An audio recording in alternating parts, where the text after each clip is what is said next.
Lisa Roussel s'entraîne 5 fois par semaine. Fort sur le dernier. À 26 ans, cet ingénieur dans le bâtiment soulève des charges de plus de 70 kilos.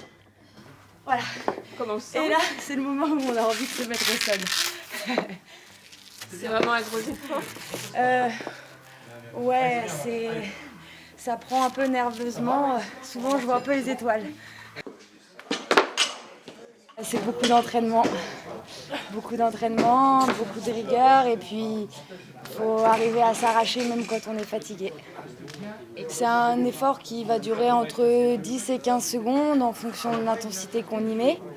Moi, je sais que j'aime bien prendre le temps de respirer parce que sinon je me sens vachement écrasée. Depuis le 12 février, Lisa est championne de Nouvelle-Aquitaine par équipe avec Louise, Audrey et Andrea. Andrea, tout aussi mordue de fonte et de force, cette championne panaméricaine de judo s'est reconvertie dans l'haltérophilie. C'est un sport, on dirait beaucoup de force, mais il est très technique.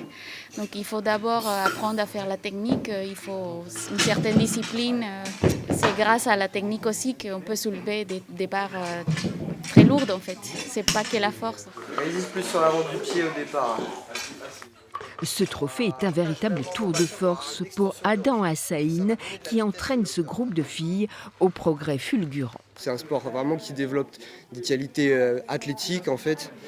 Donc on est plus proche d'une sprinteuse de 100 mètres en termes de physique que d'un bodybuilder de 120 kg, sachant qu'il y a des catégories de poids de toute manière. Dans le club, on a 2 fois plus de filles qui font de la compétition que d'hommes en haltéro, clairement.